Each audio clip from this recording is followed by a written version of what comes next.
Berdiri di samping SUV Audi adalah dua pria dan seorang wanita.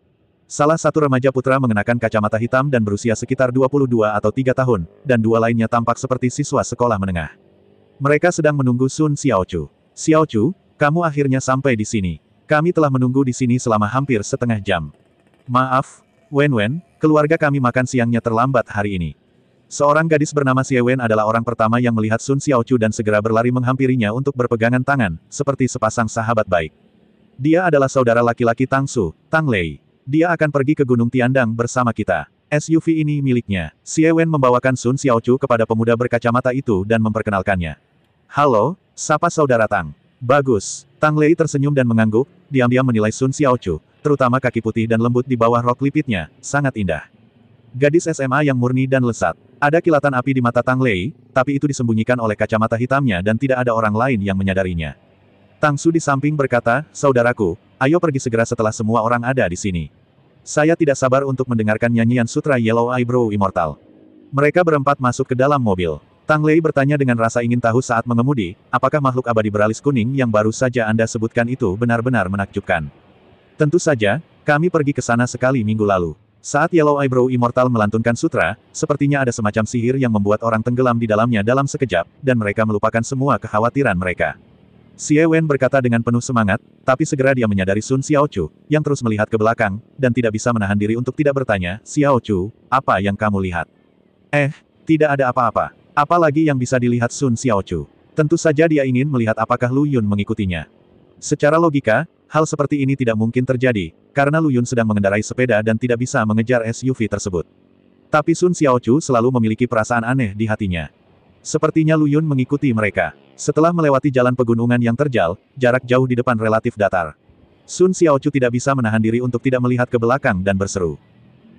Ada apa? Xie Wen bertanya dengan cepat. Sun Xiaochu menunjuk ke belakang dan berkata, lihat, sepeda itu.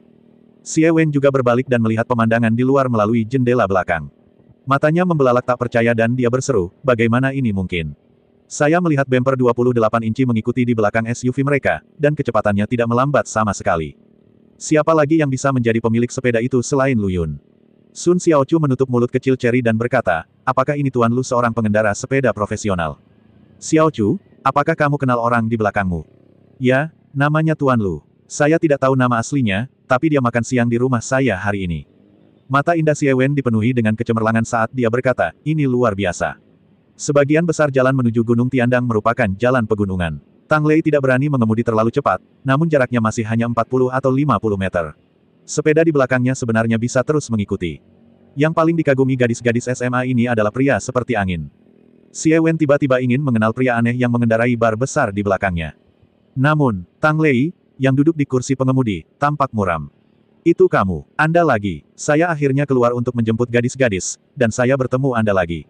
Apakah Anda benar-benar menargetkan saya? Tang Lei sudah mengenali Lu Yun di belakangnya melalui kaca spion. Hari itu di bar Ye Qiangwei, Tang Lei pergi mengobrol dengan Ye Qingcheng dengan serangkaian mimpi bintang, tetapi pada akhirnya, anak laki-laki bernama Lu Yun ini melompat keluar dan menimbulkan masalah, membuatnya kehilangan muka. Jika Tang Lei tidak takut pada Ratu Mawar hari itu, Tang Lei pasti sudah gila saat itu juga.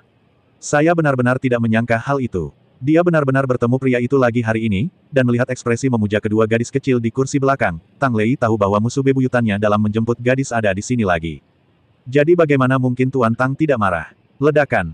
Tang Lei menginjak pedal gas, kecepatan mobil tiba-tiba meningkat hingga 80 yard, dan Lu Yun langsung hanyut. Tang Su berkata dengan cemas, saudaraku, ini jalan pegunungan, sebaiknya kamu mengemudi lebih lambat. Meskipun kami semua ingin melihat Huang Mei Daxian, kami tidak terburu-buru. Jangan khawatir, saya hanya belum pernah melihat Dewa Alis Kuning. Bukan berarti saya belum pernah ke Gunung Tiandang. Saya sangat familiar dengan jalan ini. Ruas pertama sangat datar dan berkelok-kelok, tidak tajam. Tang Lei sangat percaya diri dan tidak melambat sampai dia yakin bahwa dia telah mendorong Lu Yun jauh, jauh sekali. Tetapi, setelah beberapa saat, di kaca spion, sebuah sedan berukuran 28 inci mengikuti dengan santai, menjaga jarak sekitar 20 meter dari SUV tersebut. Worry, apa ini? Teriak Tang Su. Bahkan Sun Xiaochu, yang sebelumnya tidak yakin dengan Lu Yun, mau tidak mau berkata dengan semangat, ternyata Tuan Lu sangat kuat. Jika saya tahu, saya akan mengendarai sepedanya. Begitu kata-kata ini keluar, Tang Lei tiba-tiba dipenuhi rasa cemburu dan tiba-tiba berakselerasi lagi. Bum bum bum. Ketiga orang di dalam mobil itu terkejut dan buru-buru berkata, Tang, saudara, pelan-pelan, pelan-pelan, kami takut. Tapi mata Tang Lei sudah merah, dan kecepatannya langsung mencapai 120 yard, menyebabkan ledakan jeritan di dalam mobil. Ini adalah jalan pegunungan, bukan jalan raya. Mengemudi begitu cepat akan membuat saya takut. Namun, apa yang membuat Tang Lei pingsan adalah tidak peduli seberapa cepat dia mengemudi, dia masih tidak bisa menyingkirkan 28 jeruji di belakangnya. Bahkan kali ini, Lu Yun langsung bergegas ke posisi sejajar dengan bagian depan mobilnya dan melakukan gerakan terbalik isyarat ke arahnya. Hari, Tang Lei gila. Dia belum pernah melihat pengendara sepeda yang berani bersikap sombong. Sungguh tak tertahankan. Tang Lei mengertakkan gigi dan bersiap untuk terus mempercepat, tapi kali ini, Lu Yun meninggalkannya jauh di belakang dengan suara mendesing. Petik 2, petik 2. Ini sangat bertentangan dengan akal sehat. Apa itu sepeda? Mereka berempat tercengang. Ups, pada saat ini, Sun Xiaochu tiba-tiba memikirkan sesuatu dan berkata dengan ngeri, sepertinya tikungan kematian di depan. Tikungan kematian. Sesuai dengan namanya, tikungan ini berbahaya dan rawan kecelakaan. Menurut statistik yang tidak lengkap, setidaknya 20 kecelakaan lalu lintas, baik ringan maupun berat, terjadi di sana setiap tahunnya. Meskipun Lu Yun sedang mengendarai sepeda, dengan kecepatan luar biasa itu, dia tidak bisa bereaksi sama sekali ketika mencapai tikungan kematian. Selain itu, beberapa hari yang lalu telah turun hujan dan jalan pegunungan berlumpur serta licin.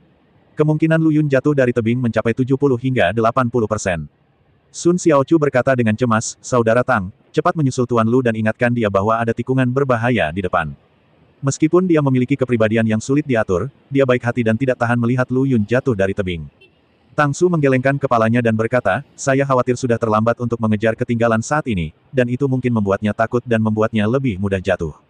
Apa yang harus saya lakukan?" Sun Xiaochu sangat cemas. Meskipun dia tidak tahu apakah Lu Yun dapat mendengar suaranya dengan jelas, dia masih berusaha sekuat tenaga untuk menjulurkan kepalanya keluar jendela mobil dan berteriak, "Tuan Lu, hati-hati, ada tikungan kematian di depan.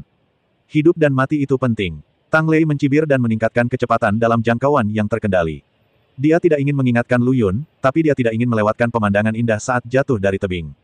Akhirnya, dalam pandangan mereka, Lu Yun telah bergegas ke depan tikungan kematian. Senyuman ganas di wajah Tang Lei menjadi semakin ganas. "Hahaha iya, itu saja. Lebih baik dihancurkan berkeping-keping. Aku ingin tahu apakah kamu berani merusak perbuatan baikku. Kamu pantas mendapatkannya."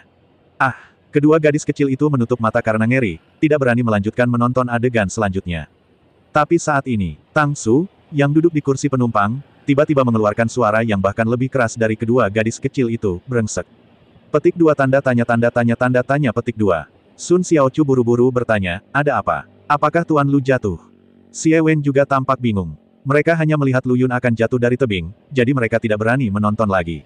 Namun, mendengarkan ada suara Tang Su, sepertinya mereka tidak bereaksi terhadap seseorang yang jatuh dari tebing, melainkan bereaksi terhadap seseorang yang jatuh dari tebing, sepertinya mereka terkejut. Ya, itu mengejutkan. Seolah-olah dia tiba-tiba melihat sesuatu yang sangat luar biasa. Tang Lei juga menginjak rem dan memperlambat mobil. Tangannya yang memegang kemudi gemetar. "Cepat ceritakan pada kami apa yang terjadi tadi." Kedua gadis kecil itu menjadi semakin penasaran. Setelah menunggu lama, Tang Su menarik napas dalam-dalam dan berkata, "Pernahkah Anda melihat sepeda melayang?" Sepeda melayang. Mata kedua gadis kecil itu langsung melebar. Tang Su mengangguk dengan berat, "Benar, sepedanya melayang." Baru saja, semua orang mengira Lu Yun akan hancur berkeping-keping dengan 28 batang besarnya, tetapi mereka melihat sepeda itu tiba-tiba meluncur secara diagonal melalui tikungan kematian dengan sudut yang sangat rumit. Dan ban belakang sepeda itu berada dekat dengan tepi tebing, melintas dengan berbahaya dan berbahaya. Ini jelas bukan gerakan ekor yang sederhana, tapi gerakan melayang tingkat dewa yang sebenarnya. Walaupun drifting dengan kendaraan roda 4 itu sulit, namun asalkan rutin berlatih, kebanyakan orang bisa melakukannya, namun berbeda dengan sepeda. Sepeda hanya mempunyai 2 roda, luas bannya kecil dan gesekannya kecil, sehingga cengkeramannya sangat lemah. Genggaman merupakan prasyarat untuk melakukan drifting. Cengkeraman sepeda lemah sehingga sangat sulit dikendalikan saat meluncur ke samping. Kemungkinan terbesarnya adalah Anda dan sepeda akan terjatuh bersamaan. Tapi sekarang, mereka benar-benar melihat Lu Yun mencapai lintasan sepeda yang sangat sulit dan hampir mustahil. Siapa yang berani mempercayainya? Anda harus mempercayainya meskipun Anda tidak mempercayainya. Tang Lei melewati tikungan kematian dengan kecepatan rendah dalam keadaan kebingungan. Setelah melewati tikungan tajam, ada sebuah sedan berukuran 28 inci yang terparkir di pinggir jalan depan. Lu Yun berdiri di sana dengan ekspresi santai. Tang Lei keluar dari mobil. Meskipun dia tidak senang dengan Lu Yun sebelumnya, dia tidak bisa menahan diri untuk tidak bertanya, "Bagaimana kamu melakukan itu?" Dia sangat terkejut. Sebuah sepeda mula-mula melaju dengan kecepatan hampir 130 yard, dan kemudian melakukan penyimpangan tingkat dewa yang mengejutkan, yang akan mengejutkan siapapun. Lu Yun tersenyum dan berkata, "Jika kamu ingin belajar, aku bisa mengajarimu." Mulut Tang Lei bergerak-gerak tajam. 3 siswa sekolah menengah juga melompat keluar dari Audi SUV dan berlari ke 28 bar Lu Yun. Tang Su berkata dengan terkejut, sungguh menakjubkan, sungguh menakjubkan. Saya baru saja berlari begitu cepat, tetapi ban sepeda tidak ada masalah sama sekali. Saudaraku, di mana Anda membeli sepeda ini? Saya pergi untuk membelinya juga. Xie Wen mengaguminya dan berkata, sungguh menakjubkan. Saya belum pernah melihat sepeda yang bisa melayang. Saya sangat menyesal menutup mata saya sekarang. Sun Xiaochu berlari langsung ke arah Lu Yun, menjabat tangannya dan berkata, Tuan Lu, bisakah Anda menggunakan sepeda Anda untuk membawa saya mendaki gunung nanti? Lu Yun meliriknya, apakah kamu tahu untuk memanggilku Tuan Lu sekarang? Aku tahu kamu salah. Jika kamu tidak keberatan, aku bisa memanggilmu adik kecil. Sun Xiaochu sambil bercanda menjulurkan lidahnya, terlihat sangat manis. Lu Yun berkata dengan arogan, karena kamu ingin mengendarai sepedaku, panggil aku adik 2 kali lagi dan buat suaramu lebih merdu. Adik laki-laki, adik laki-laki, adik laki-laki. Oke, demi berperilaku baik, aku akan memuaskanmu sekali saja. Ayo duduk. Sun Xiaochu dengan bersemangat duduk menyamping di kursi belakang sepeda. Dia melingkarkan satu tangan di pinggang Lu Yun dan memegang ujung roknya dengan tangan lainnya. Lu Yun tertawa keras dan berkata, pegang erat-erat, aku akan lepas landas. Memanggil, Sun Xiaochu tidak mau repot-repot menahan ujung roknya, dan buru-buru memeluk pinggang Lu Yun dengan kedua tangannya, menempelkan wajahnya erat-erat ke punggungnya, dan terus berteriak dengan penuh semangat. Perasaan angin menderu-deru ini merupakan hal yang tidak bisa Anda alami sama sekali saat duduk di dalam mobil. Sangat menyenangkan, Xie Wen mengerucutkan bibirnya dan sangat iri. Seluruh gunung Tiandang bergema dengan teriakan gembira Sun Xiaochu. Duduk di bar ke-28 Lu Yun, dia benar-benar merasa seperti berada di atas roket. Dia bisa menaiki lereng curam apapun dengan mudah. Dan hal yang paling menakjubkan adalah meskipun ada begitu banyak batu di tanah dan dia melaju dengan sangat cepat, Sun Xiaochu tidak merasakan benturan apapun. Tuan Lu memang seorang pengemudi berpengalaman dengan keterampilan mengemudi yang luar biasa. Sun Xiaochu sangat gembira. Dalam sekejap, kami sampai di tengah gunung. Ada tempat parkir di sini. Banyak mobil mewah yang diparkir di sana, dan lambat laun semakin banyak orang. Mereka semua datang untuk mendengarkan nyanyian Huang Mei Daxian dengan hati yang soleh. Lu Yun menghentikan sepedanya. Itu menarik perhatian banyak orang yang lewat. Hebatnya lelaki ini, dia benar-benar mendaki jalan pegunungan yang terjal dengan mengayuh 28 tiang besar. Kuncinya ada seorang gadis di belakangnya. Apakah anak muda zaman sekarang bekerja keras untuk menyenangkan pacarnya? Muda itu bagus. Meskipun Sun Xiaochu tidak puas, tidak ada yang bisa dia lakukan. Seseorang menjaga paruh kedua jalan pegunungan dan menetapkan bahwa setiap orang harus mendaki untuk menyatakan rasa hormat kepada Huang Mei Daxian. Jadi Sun Xiaochu hanya bisa keluar dari mobil dan merapikan rambut berantakannya. Masih ada sedikit kegembiraan di wajah kecilnya. Keduanya menunggu lama sebelum Audi SUV Tang Lei melaju ke tempat parkir di tengah gunung.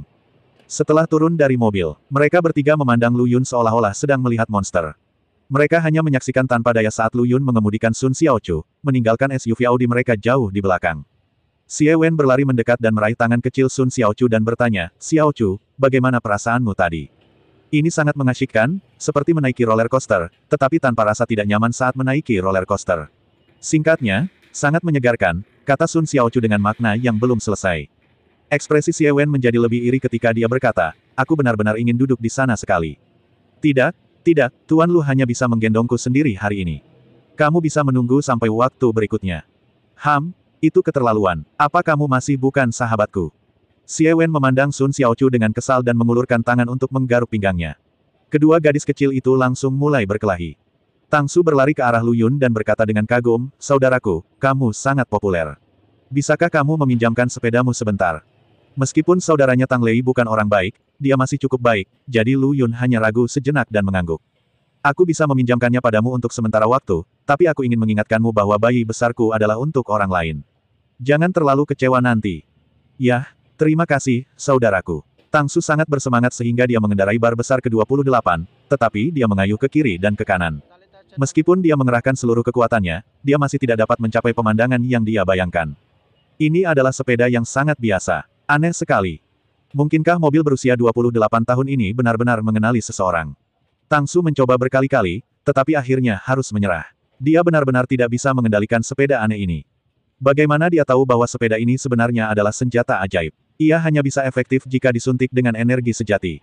Ketika kedua gadis kecil itu melihat pemandangan ini, kekaguman mereka terhadap Lu Yun semakin dalam.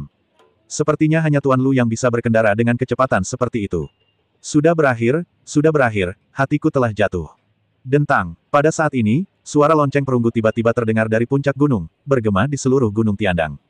Tang Su menghilangkan ekspresi tertekannya, melihat ke kuil Tao di puncak gunung dan berkata, Huang Mei abadi yang agung akan mulai melantunkan sutra, ayo cepat naik.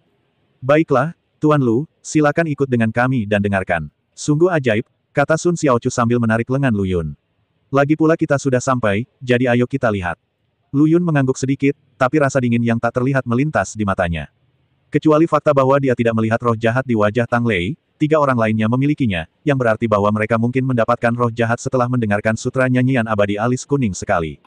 Saya ingin melihat siapa makhluk abadi dengan alis kuning itu. Mengikuti kerumunan itu, Lu Yun dan yang lainnya mendaki gunung. Puncak gunung, sebuah kuil Tao yang bobrok berdiri.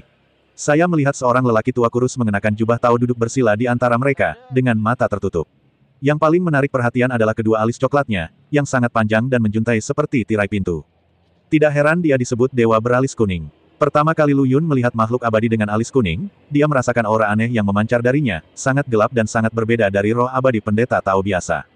Tentu saja, ini hanya perasaan pribadi Lu Yun. Orang-orang di sekitarnya memiliki ekspresi saleh di wajah mereka, dan sepertinya menganggap immortal yang memiliki alis kuning sebagai makhluk abadi.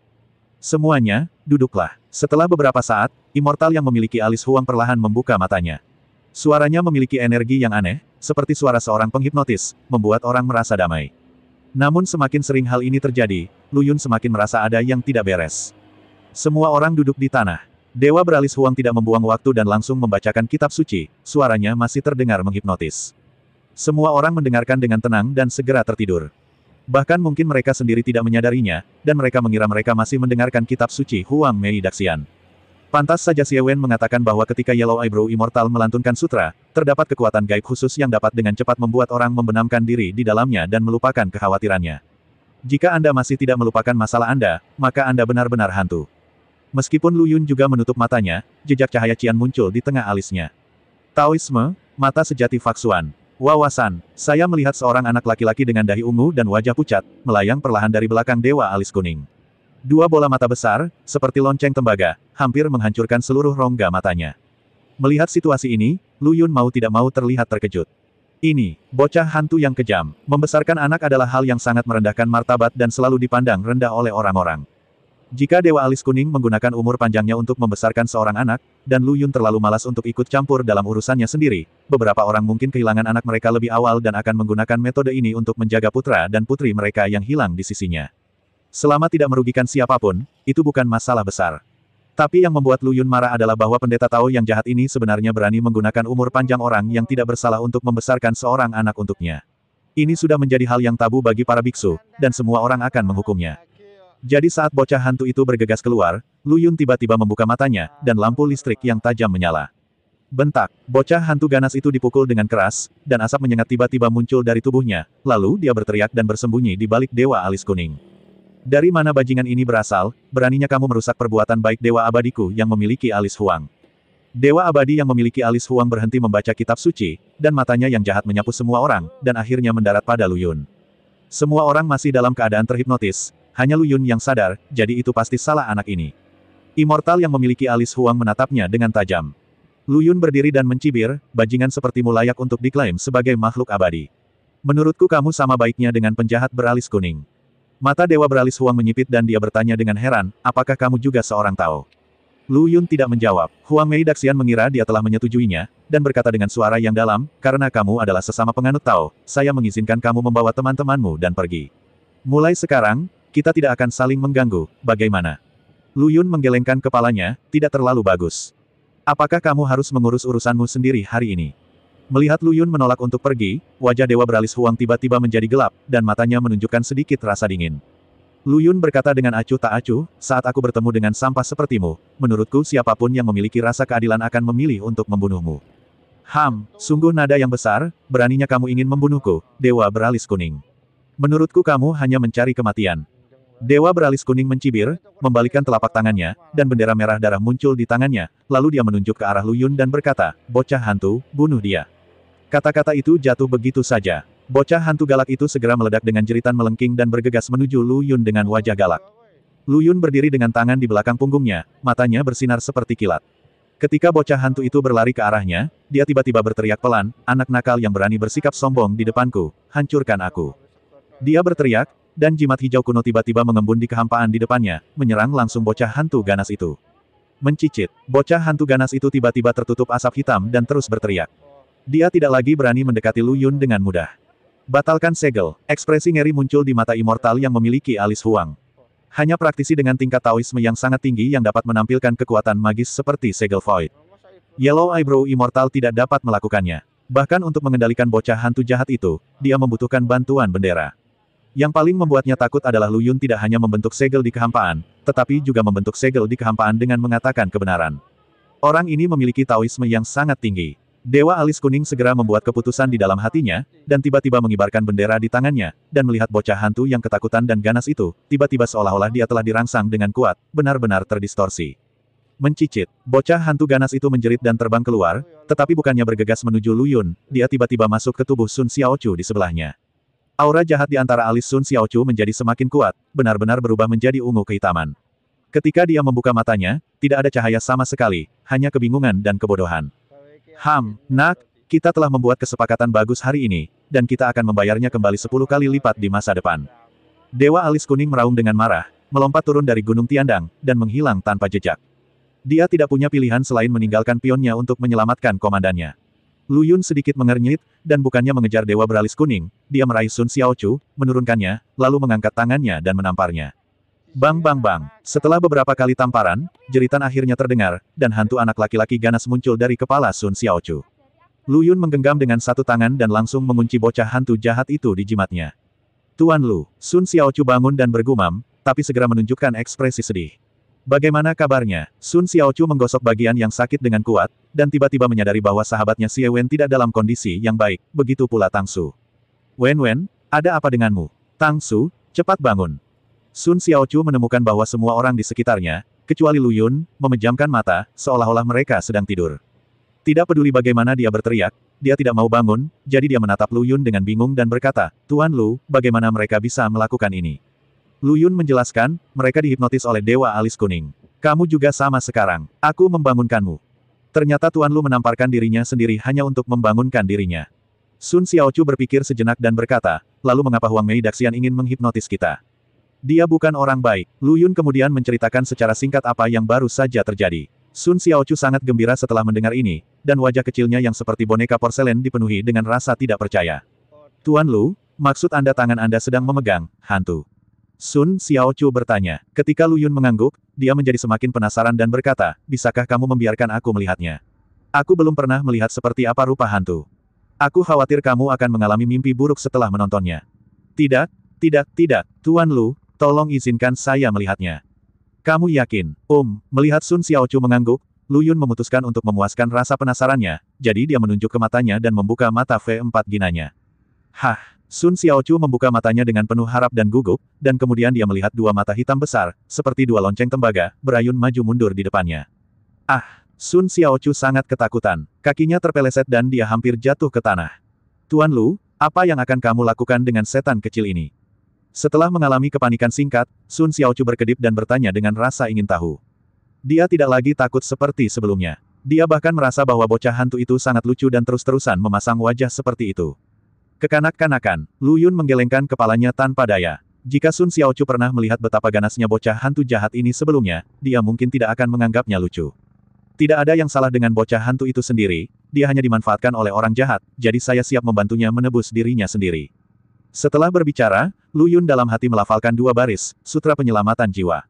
Sun Xiaochu bertepuk tangan dengan penuh semangat dan berkata, Oke, saya belum melihat penyelamatan yang sebenarnya, Tuan Lu, cepat mulai. Ini telah berakhir. Petik 2 tanda tanya petik 2. Sebelum Sun Xiaochu sempat bereaksi, warna ungu kehijauan di wajah bocah hantu itu telah memudar, dan matanya telah berubah dari keganasan awal menjadi rasa terima kasih. Lu Yun membuka kunci jimat itu. Bocah hantu itu berlutut dan bersujud padanya 3 kali di udara sebelum berubah menjadi bayangan mengalir dan menghilang. Saya melihat di film bahwa pendeta Tao yang menebus jiwa orang mati selalu mendirikan altar untuk melakukan ritual. Mengapa Anda begitu cepat, Tuan Lu?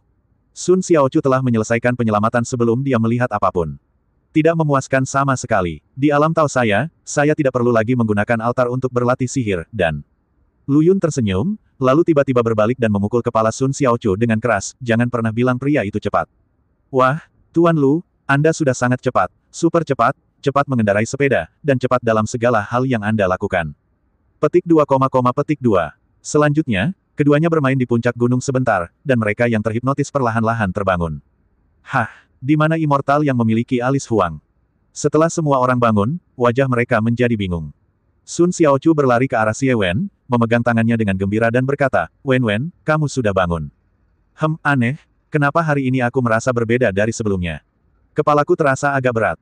Sebuah ilusi, itu pasti ilusi. Sun Xiaochu menjulurkan lidah kecilnya yang lucu, menoleh ke arah Lu Yun dan tersenyum. Dia tidak akan memberitahu siapapun apa yang terjadi sekarang, karena itu adalah rahasia kecil antara dia dan Tuan Lu, sebuah rahasia kecil yang hanya milik mereka berdua. Saat turun gunung, Sun Xiaochu mengabaikan tatapan kesal sahabatnya dan memaksanya masuk ke dalam SUV Audi Tang Lei dengan kekerasan. Sun Xiaochu sendiri, tentu saja, dengan senang hati duduk di kursi belakang sepeda Lu Yun dan memeluk erat pinggang Lu Yun dengan tangannya. Mungkin ini artinya saya lebih memilih tertawa di atas sepeda daripada menangis di dalam mobil mewah. Komentar dari orang yang lewat, menjadi muda itu baik dan sederhana. Ketika saya kembali ke rumah Sun, saya melihat 3 sosok pencuri di kejauhan, mengintip dari dinding halaman, seolah-olah mereka sudah lama menantikannya.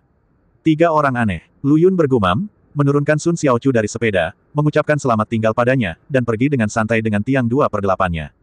Hei, Xiaochu, bagaimana kabarmu dengan Tuan Lu? Begitu Lu Yun pergi, mereka bertiga bergegas keluar dengan tidak sabar, mengelilingi Sun Xiaochu dan menanyakan pertanyaan yang tak ada habisnya. Ada senyuman di wajahnya. Sun Xiaochu jarang merasa malu dan berkata, oh, kalian sangat menyebalkan. Tuan Lu dan saya baru bersama selama 1 sore. Apa yang bisa saya lakukan? Melihat wajahnya yang malu-malu, mereka bertiga tiba-tiba menunjukkan ekspresi aneh. Anak nakal ini sebenarnya pemalu. Dan mendengarkan nada sedihnya, sepertinya dia ingin menjalin hubungan lagi dengan Tuan Lu. Mengerikan, sesuatu yang besar akan terjadi. Sun Jinrong bertanya dengan penuh semangat, Xiaochu, jadi kamu tidak merasa jijik lagi dengan Tuan Lu? Tuan Lu adalah orang yang baik, mengapa saya harus membencinya? Kalian benar-benar aneh. Apakah kita aneh? Ketiga orang itu memandang Sun Xiaochu dengan tatapan yang semakin aneh. Ini bukan sikap seseorang saat makan siang. Sun Xiaochu sepertinya memahami apa yang mereka bertiga pikirkan. Dia memutar matanya ke arah mereka dan berkata, Tuan Lu jelas adalah pendeta Tao yang sangat kuat, tetapi Anda tidak memberitahu saya sebelumnya, membuat saya merasa malu, itu pada siang hari. Pendeta Tao, mereka bertiga tertegun sejenak, lalu saling memandang dengan keterkejutan di mata mereka. Sun Jinrong dan Sun Tianwei sepertinya bertanya, bukankah Tuan Lu adalah seorang dokter ajaib? Sun Tianlei sepertinya bertanya, bukankah Tuan Lu adalah saudara ipar Shen Jun Yuntian? Sudahlah, itu tidak masalah sama sekali. Yang penting Xiaochu memiliki kesan yang baik terhadap Tuan Lu dan Tuan Lu tidak muak dengan Xiaochu. Dengan 2 landasan ini, selama tercipta lebih banyak peluang bagi keduanya untuk akur di masa depan, mereka pasti bisa mengembangkan perasaan. Hahaha, keluarga Sun kita akan berangkat. Sun Tianlei bertanya dengan ekspresi bergosip, Putri, bisakah Anda memberitahu saya seberapa jauh perkembangan Anda dan Tuan Lu? Bentak, Sun Jinrong menamparkan bagian belakang kepala Sun Tianlei dan berkata dengan marah, mengapa kamu bertanya begitu langsung? Saya tidak tahu kalau cucu saya pemalu. Dia menatap tajam ke arah Sun Tianlei, lalu berbalik dan bertanya pada Sun Xiaochu sambil tersenyum, cucuku yang baik, apakah Anda dan Tuan Lu berpegangan tangan? Petik 2, petik 2. Ayahku tersayang, pertanyaanmu begitu halus. Sun Xiaochu menganggukkan dagunya dan berpikir serius. Tiba-tiba dia teringat adegan ketika Lu Yun membantunya menyingkirkan bocah hantu itu, jadi dia berkata, Tuan Lu menyentuhku. Apa? Rahang mereka bertiga hampir terjatuh karena terkejut. Apakah sudah mencapai titik ini hanya dalam 1 sore? Tuan Lu sepertinya orang yang sangat serius. Setelah Sun Jinrong sadar, dia mengelus janggutnya dan tertawa dan berkata, sentuhan yang bagus, haha, Xiaochu, cucuku yang baik, kamu harus bertingkah seperti seorang wanita di masa depan, dan jangan biarkan Tuan Lu lihat betapa nakalnya kamu, sengaja, tahukah kamu? Kakek, pernahkah kamu mengatakan itu tentang cucumu? Dia seorang wanita, jadi tidak perlu berpura-pura. Ahem, ya, iya, kamu sangat anggun, bisakah kamu melepaskan janggutku? Begitu Lu Yun kembali ke kamarnya, dia mengunci pintu dan tidak sabar untuk mengeluarkan batu suanyang. Saya benar-benar tidak menyangka akan menemukan harta karun sebesar itu di rumah Sun. Sungguh suatu kejutan. Lu Yun memegang batu suanyang di tangannya dan dengan panik menyerap energi di dalamnya. Mendesis. Kilau di permukaan batu suanyang dengan cepat meredup, tetapi energi sebenarnya di tubuh Lu Yun jelas sedikit lebih tebal. Ketika energinya hampir terserap, Lu Yun menggunakan energi aslinya untuk memotong batu suanyang menjadi 7 keping batu melingkar dengan diameter 10 cm. Selanjutnya, dia perlu mengukir formasi mental pada 7 potongan batu melingkar tersebut. Sebelum saya menyadarinya, setengah jam telah berlalu. Ye Qingcheng adalah orang pertama yang pulang kerja dan melihat pintu Lu Yun terkunci. Dia bertanya dengan rasa ingin tahu, Lu Yun kecil, apa yang kamu lakukan di sana? Saudari Qingcheng, kamu kembali. Lu Yun terengah-engah dan membuka pintu. Ye Qingcheng memandangnya dengan curiga dan berkata, mengapa kamu begitu lelah di rumah? Melakukan pekerjaan tangan, pekerjaan kerajinan tangan.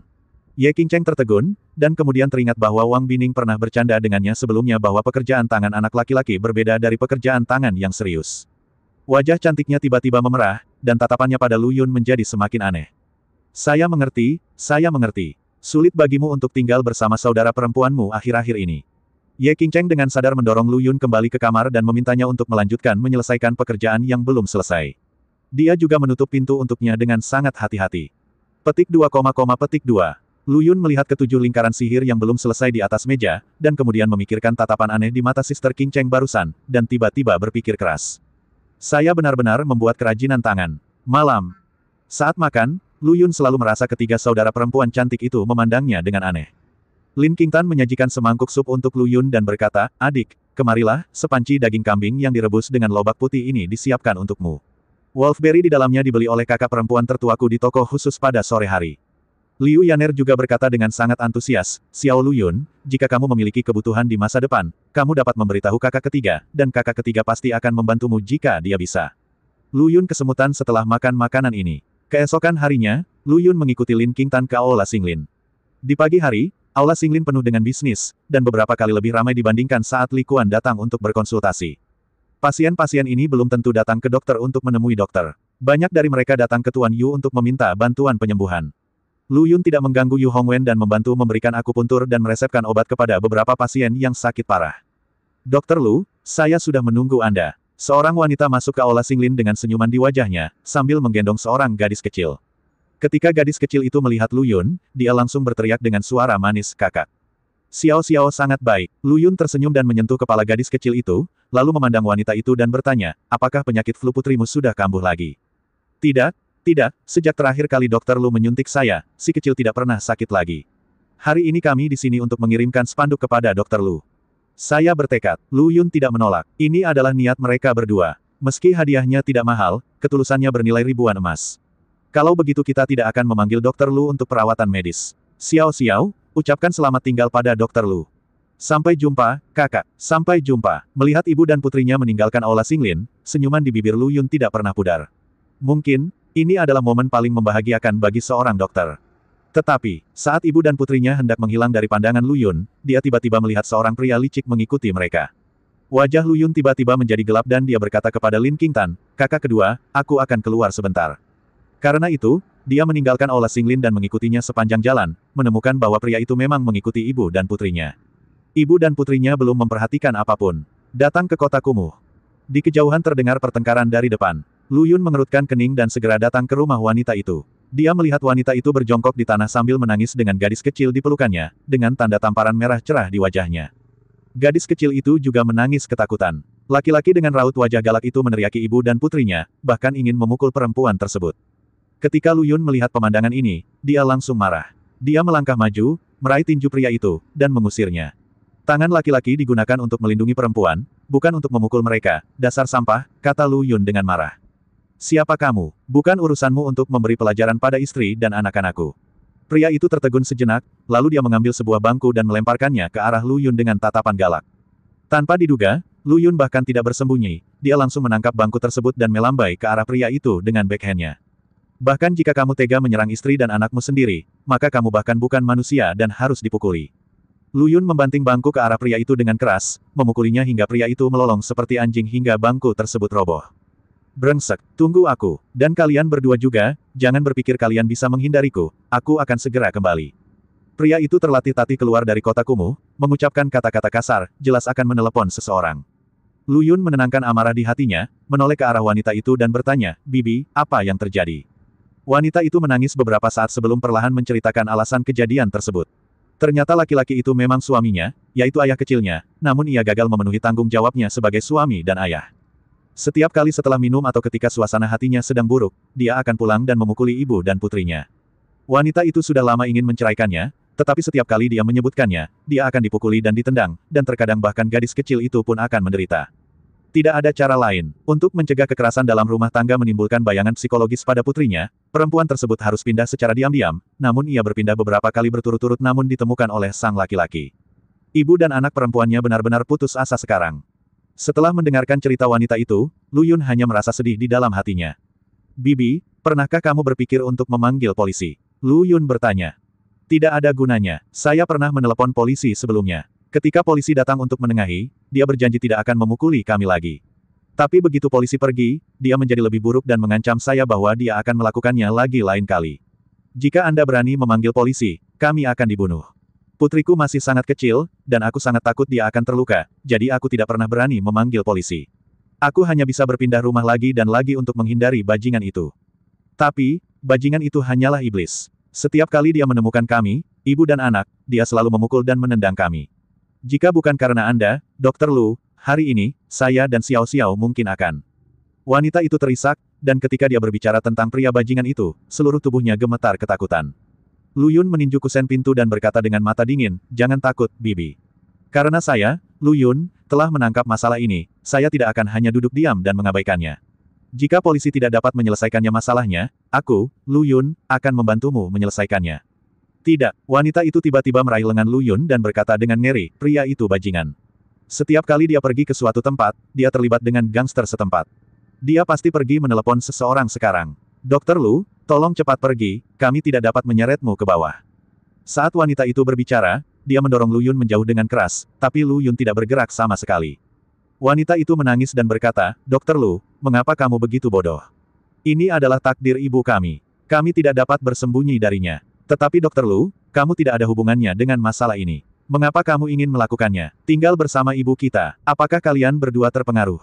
Mengapa? Lu Yun berlutut, menyeka air mata ketakutan di wajah gadis kecil itu, dan berkata, panggil saja aku kakak, dan aku, Lu Yun, akan mengurus urusan ini. Setelah menghibur gadis kecil itu, Lu Yun berdiri dan berkata kepada wanita itu, Bibi, kamu dan Xiao Xiao tetap di kamar. Tidak peduli suara apa yang kamu dengar, jangan keluar. Apakah kamu mengerti?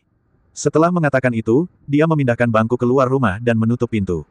Saya menunggu sekitar 10 menit. 4 pria berwajah garang di kejauhan membawa pipa besi dan bergegas menuju sisi ini dengan sikap mengancam.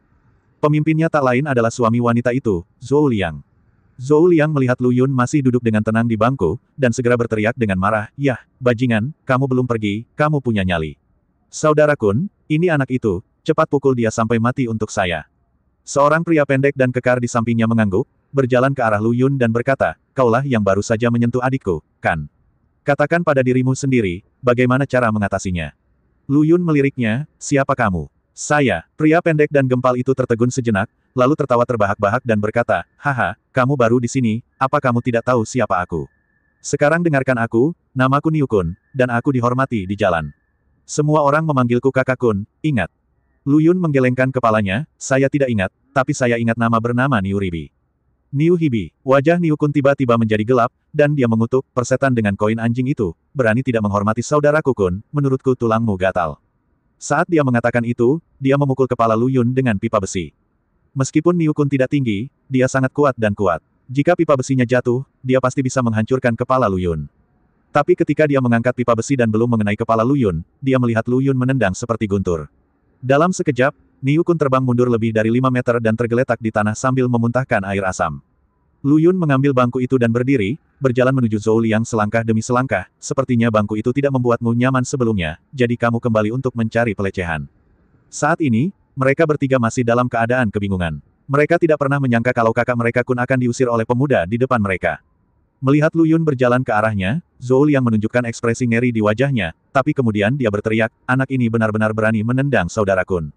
Dia bahkan tidak menganggap serius kita bertiga. Cepat bunuh dia. Bagaimanapun, ada kekuatan dalam jumlah. Mengikuti auman Zhou Liang, mereka bertiga bergegas menuju Lu Yun dengan pipa besi terangkat. Lu Yun merunduk dan menghindari 2 orang di depannya, lewat tepat di depan Zhou Liang, mengangkat bangku di tangannya dan memukul kepala Zhou Liang. Bang! Bangkunya hancur, dan kepala Zhou Liang juga dibelah, mengeluarkan banyak darah. Rumput. Salah satu dari 2 orang lainnya bereaksi dengan cepat, berbalik, dan melemparkan pipa besi ke belakang kepala Lu Yun. Namun, Lu Yun tidak menoleh ke belakang, mengangkat sikunya dan memblokir pipa besi itu dengan akurat. Kemudian, ledakan. Dengan tendangan yang menggelegar, gangster ini akhirnya merasakan sakitnya bosnya, kakak Kun. Dalam sekejap mata, hanya orang terakhir yang tersisa, dan dia bahkan tidak perlu bertarung. Dia begitu ketakutan hingga dia kesal dan melarikan diri. Lu Yun mengambil pipa besi di tanah, berjalan ke arah Niu Kun dan berkata, "Saudara Hibi, bawahanmu tidak terlalu baik. Tentu saja, kamu yang pertama jatuh, jadi kamu yang paling tidak berguna." Astaga, malu. Niu Kun mengertakkan gigi karena sakit perut, tapi dia mengutuk dalam hatinya, bertanya-tanya dari mana asal anak ini dan bagaimana dia bisa begitu kejam. Lupakan bersikap galak, dia masih mengejeknya di depannya. "Apakah kamu marah?" Namun, Niu Kun hanya mengalami depresi sebentar, dan setelah beberapa saat, dia hanya diliputi rasa panik. Karena, dia benar-benar melihat Lu Yun dan membengkokkan pipa besi di tangannya tanpa usaha apapun, lalu membuangnya ke samping.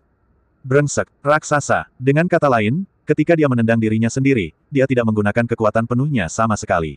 Kalau tidak, dengan kekuatannya dalam menekuk pipa besi, dia mungkin bisa meninju perutnya dengan satu tendangan. Niu Kun merasakan ketakutan yang belum pernah terjadi sebelumnya. "Teman, tolong ampuni aku, demi kakak Tiger." Niu Kun memasang ekspresi sedih di wajahnya, tapi dia masih harus mengertakkan gigi dan memohon belas kasihan Lu Yun. Lu Yun sedikit terkejut, "Saudara harimau. Saudara harimau yang mana?" "Itu Li Hu, si jutawan. Dia dulunya adalah bawahan naga brachialis bunga. Belakangan, naga brachialis bunga itu bunuh diri dan dia menjadi bosnya. Sekarang saya bekerja di bawah saudara Hu." Setelah Niu Kun mengucapkan kalimat ini dalam satu tarikan napas, dia hampir pingsan karena kesakitan. Lu Yun awalnya ingin mengatakan bahwa Li Hu tidak ada apa-apanya di hadapanku, tetapi setelah memikirkannya dengan hati-hati, dia masih meminta Niu Kun untuk menelepon. "Beritahu Li Hu bahwa aku ingin dia segera menemuiku dalam waktu 15 menit dan membeli sepasang pena, tinta, kertas, dan batu tinta. Ngomong-ngomong, beritahu dia bahwa namaku Lu Yun." 17 menit 03 detik. Ketika Li Hu tiba di kawasan kumuh, dia berkeringat banyak dan tampak ketakutan. Itu terlambat. Yuntian Senjun memintanya untuk tiba dalam waktu 15 menit, tetapi dia tidak berani mendengarkan. Dia mengabaikan lampu merah di sepanjang jalan dan mengemudikan mobil dengan kecepatan 200 yard. Namun ia sempat tertunda beberapa menit karena harus membeli pulpen, tinta, kertas dan batu tinta dalam perjalanan, sehingga meskipun ia terburu-buru, ia tetap akan terlambat 2 menit 03 detik. 2 menit 03 detik. Ini akan membunuh kepalamu. Li Hu tidak bisa tidak mengingat adegan di Millionaire, ketika Yuntian Senjun memasuki kasino sendirian dan membunuh bosnya dengan hembusan nafas, membunuh bosnya dalam sekejap. Li Hu pantas mati. Dia terlambat 2 menit 03 detik. Saya harap Yang Mulia Tuhan akan mengampuni nyawanya. Li Hu bergegas ke kota kumuh. Tanpa basa-basi lagi, dia berlutut di tanah dengan bunyi gedebuk, membenturkan kepalanya ke tanah. Keringat menetes ke rambutnya, dan tak lama kemudian tanah menjadi basah. Terlihat betapa ketakutannya dia saat ini. Zhou Liang dan Niu Kun, yang sedang berbaring dan meratap, langsung tercengang saat melihat pemandangan ini. Jika mereka tidak salah dengar, saudara Hu baru saja memanggil Lu Yun, Yang Mulia. Yang Mulia Tuhan Yang Maha Esa. Di Kerajaan Naga, hanya ada satu orang yang memenuhi syarat untuk dipanggil, Yang Mulia, dan itu adalah Lord Yuntian yang terkenal di dunia. Mungkinkah pemuda di depanku adalah Tuan Yuntian? Ekspresi ketakutan Li Hu memberitahu mereka, ya. Dalam sekejap, hati dan kantong Empedu Niu dan Kun hampir pecah. Bagaimana hal konyol seperti itu bisa terjadi? Mereka hanyalah gangster tingkat rendah. Bagaimana mereka bisa menendang papan keras Yuntian Senjun? Namun, percaya atau tidak, hidup terkadang bisa begitu dramatis. Sekarang, Lu Yun memandang Li Hu yang menggigil dan berkata dengan lembut, "Lupakan, aku tidak akan berdebat denganmu dalam 2 menit. Bangunlah dengan cepat." Ya, terima kasih kepada Yang Mulia Tuhan karena tidak membunuhku." Li Hu merasa seolah-olah dia telah menyelamatkan nyawanya, dan dia segera mengucapkan terima kasih. Ketika dia melihat Niu Kun, yang tertegun di samping, ketika dia melangkah, ada bekas sepatu menutupi wajahnya. "Sungguh hal yang buta, bahkan Yang Mulia Raja Dewa berani macam-macam denganmu. Menurutmu anjingmu hidup terlalu lama." Li Hu sangat marah dan menamparkan wajah Niu Kun dengan bekas sepatu besar satu demi satu. Tentu, alasan kemarahannya bukan karena Niu Kun telah menyinggung Tuan Yuntian, dia tidak peduli apakah Niu Kun hidup atau mati. "Sialan, aku meminta Yang Mulia Tuhan untuk mengampuni hidupmu demi aku. Wajahku bahkan tidak sebanding dengan pantat Yang Mulia Tuhan." Sama seperti ketakutan Li Hu saat ini, begitu pula kemarahannya saat ini. Lu Yun terbatuk 2 kali dan berkata, "Kamu memukul orang yang salah." "Pukul orang yang salah." Li Hu tertegun sejenak. Niu Kun memasang ekspresi polos di wajahnya. Dia menggunakan sisa kekuatan terakhir di tubuhnya untuk menunjuk ke arah Zhou Liang di sebelahnya dan berkata, "Koin anjing itulah yang memulainya." Setelah mengatakan itu, dia pingsan. "Gereja, ternyata itu kamu, aku akan membunuhmu." Li Hu memukul orang yang salah dan sangat malu. Apalagi yang bisa dia lakukan? Hingga Zhou Liang pingsan, Li Hukai mendatangi Lu Yun dengan ekspresi tersanjung di wajahnya dan berkata, "Yang Mulia, apakah Anda puas?" Lu Yun mengangguk, "Zhou Liang, saya tidak ingin melihatnya muncul di Jiangcheng lagi di masa depan. Selain itu, Ada seorang ibu dan anak perempuan yang tinggal di sini. Saya harap Anda dapat mengirim beberapa orang untuk melindungi mereka. Tentu saja, jangan sampai ketahuan oleh mereka. Jika kamu mengetahuinya, jangan ganggu mereka. Dimengerti, Li Hu harus mematuhi instruksi yang mulia Tuhan Ilahi. Kemudian, Li Hu memanggil beberapa pria dan menyeret Niu Kun dan Zhou Liang pergi. Adapun cara menghadapinya, itu tidak ada hubungannya dengan Lu Yun. Bu, tidak apa-apa. Pria bajingan itu tidak akan pernah berani mengganggumu lagi. Terima kasih Dr. Lu. Anda menyelamatkan ibu dan anak kami lagi. Kami benar-benar tidak tahu bagaimana membalas kebaikan ini. Wanita itu berlutut di tanah dengan air mata mengalir di wajahnya. Lu Yun buru-buru membantunya berdiri dan berkata sambil tersenyum, tidak apa-apa, ini hanya sedikit usaha. Aula Xinglin saudara perempuanku yang kedua difitnah oleh begitu banyak orang hari itu, dan itu semua berkat kalian yang datang untuk bersaksi. Sangat disayangkan untuk mengatakan bahwa kami tidak mendapatkan pengaruh apapun hari itu. Bagaimana bisa, pikiranmu terlihat olehku dan saudara perempuanku yang kedua. Lu Yun tersenyum dan menghibur wanita itu, lalu memandang gadis kecil itu, menyentuh wajah kecilnya dan berkata, aku sudah mengenal Xiao Xiao selama berhari-hari, dan aku belum memberinya hadiah. Tuan Lu, tolong jangan katakan itu. Kebaikan Anda kepada ibu dan anak kami sudah cukup besar. Kami tidak dapat menerima hadiah apapun lagi dari Anda. Xiao Xiao juga berkata dengan suara manis, ya, kakak sangat baik pada Xiao Xiao, dan Xiao Xiao menyukai kakak laki-lakinya. Jangan khawatir Bu, ini bukan hadiah yang mahal, ini hanya pikiranku. Lu Yun sudah lama menduga hal ini akan terjadi, jadi dia meminta Li Hu untuk membeli pena, tinta, kertas, dan batu tinta terlebih dahulu, dan membuat lukisan di depan ibu dan putrinya. Dalam lukisan itu terdapat lautan bunga di bawah sinar matahari. Gadis kecil itu berlari gembira dengan senyuman polos dan cerah. Tentu saja, seperti inilah rupa gadis kecil itu ketika dia besar nanti. Lu Yun menebak secara kasar selama 4 atau 5 tahun berdasarkan penampilannya. Lu Yun melukis lukisan ini dengan sangat serius, sama seriusnya dengan mawar dalam kemakmuran yang dia berikan kepada saudari Yaner. Wanita itu terkagum-kagum di sampingnya dan berkata, ternyata kemampuan melukis Dr. Lu sangat tinggi. Lukisannya sangat indah.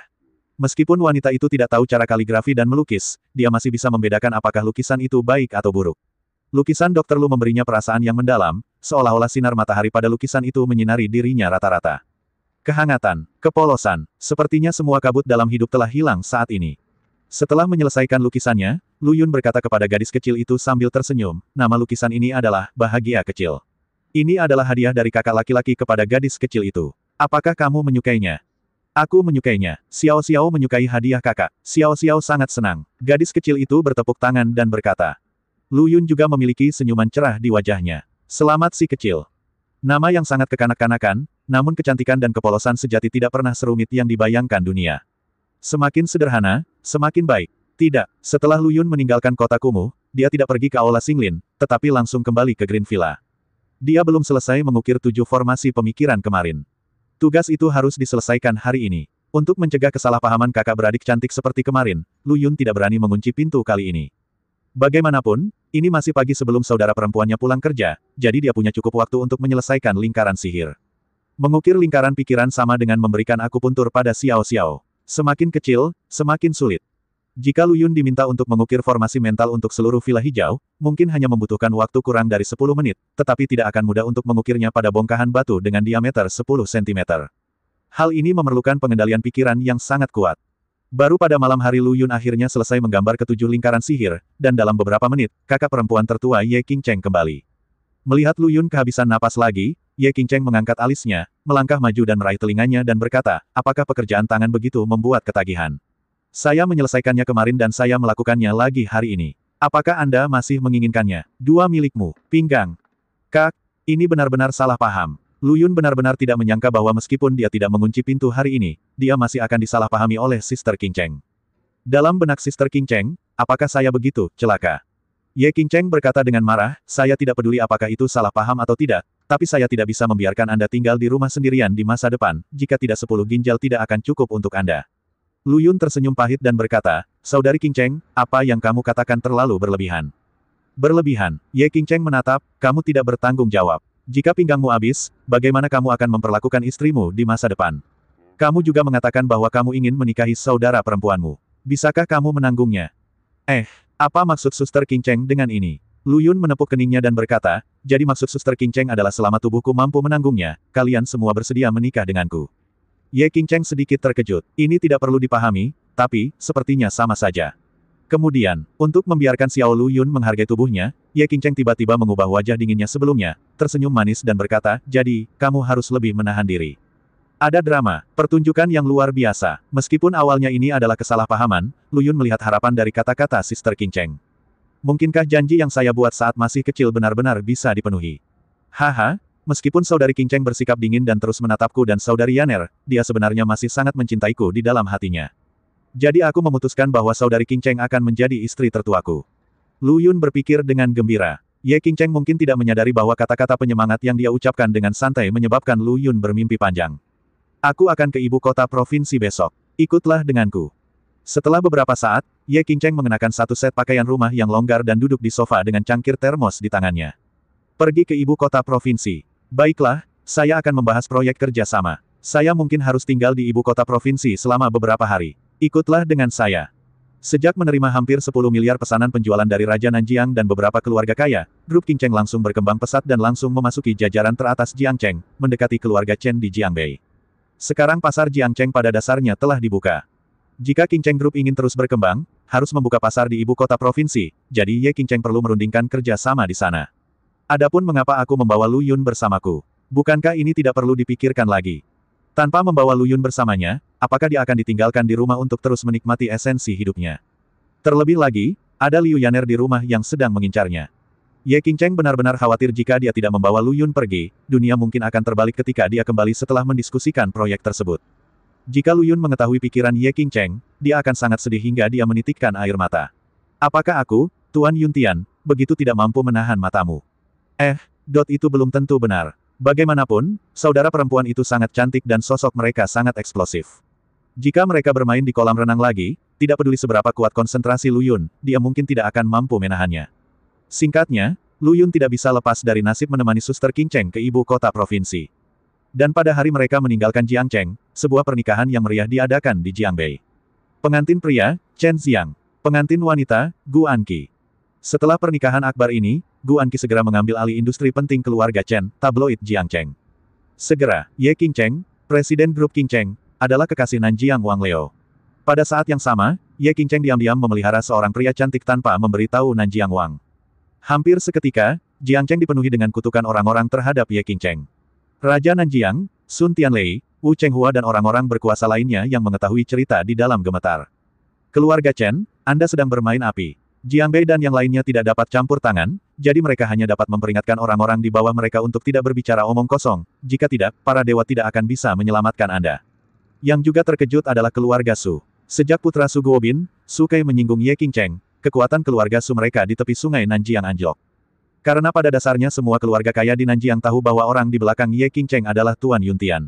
Jika Anda telah menyinggung Ye Qingcheng, siapa yang berani berhubungan dengan Anda? Oleh karena itu, dalam waktu kurang dari sebulan, nilai pasar harian industri keluarga Su telah menguap hingga ratusan juta. Jika ini terus berlanjut, saya khawatir keluarga Su akan segera mundur secara permanen dari panggung Jiangcheng.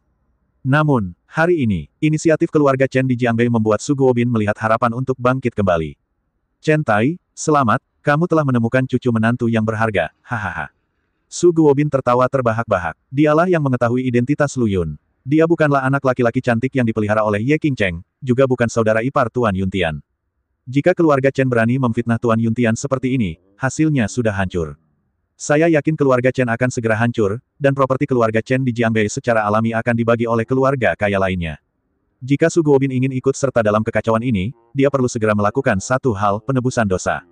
Penebusan dosa, apapun yang terjadi, penebusan harus dilakukan. Jika tidak, keluarga Su tidak akan pernah melihat lagi.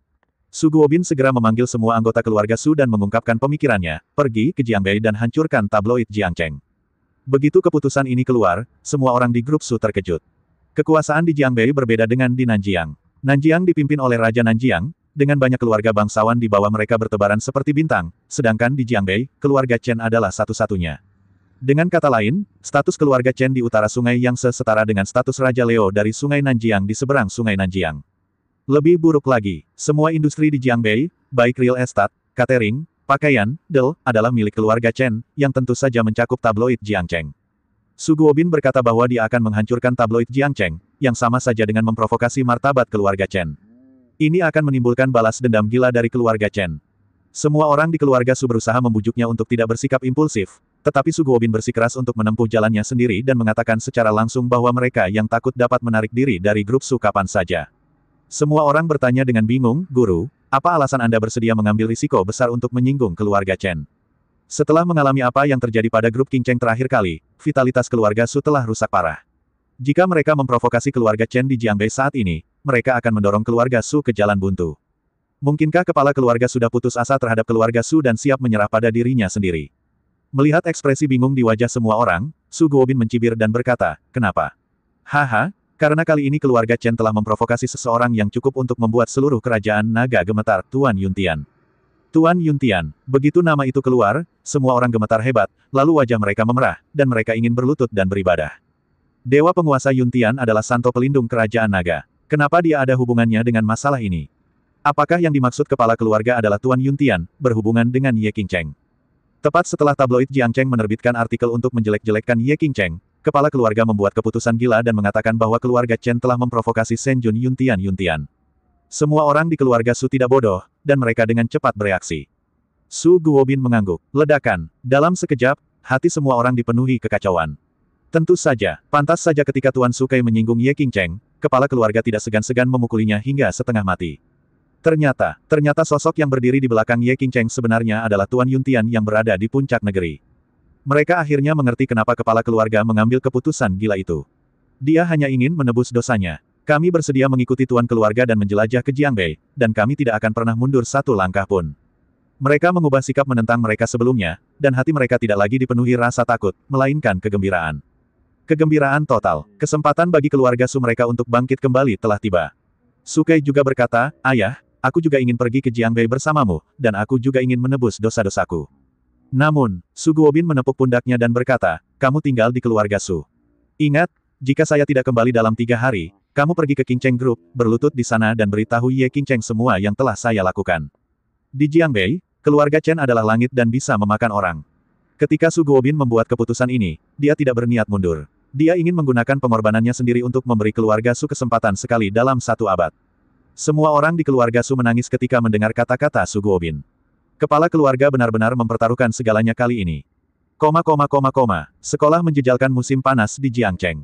Ruang kelas penuh dengan siswa. Mereka akan memasuki tahun terakhir sekolah menengah atas dalam 1 bulan untuk mencapai hasil yang baik dalam ujian masuk perguruan tinggi setahun kemudian, mereka harus mulai bekerja keras mulai sekarang. Tentu saja banyak juga orang yang terpaksa mengikuti bimbingan belajar oleh orang tuanya. Sun Xiaochu adalah salah satunya. Dia benci belajar.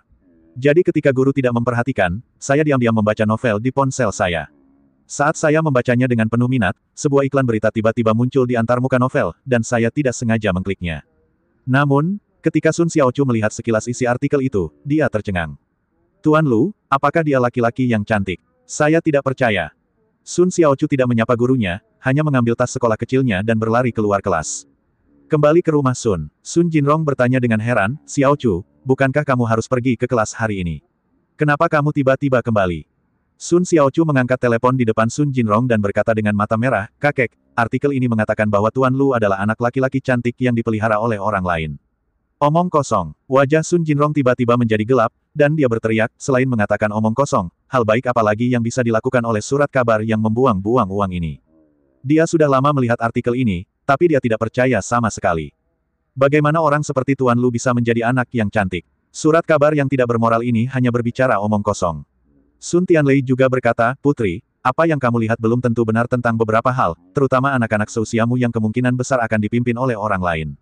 Jangan membaca artikel-artikel berantakan ini di masa depan."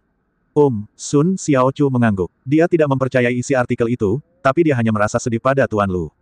Sun Tianlei tersenyum dan menghibur, "Jangan khawatir, orang jahat akan segera dihukum."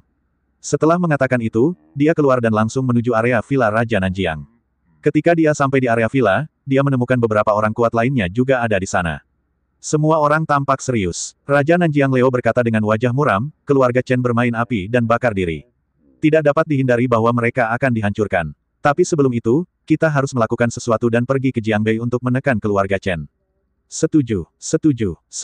Semua orang berkuasa yang hadir menyatakan kesediaan mereka untuk mengikuti Raja Nanjiang menjelajahi Jiangbei. Jika tidak, ketika keluarga Chen hancur, bagaimana mereka berani mengikuti dan membagi harta keluarga Chen?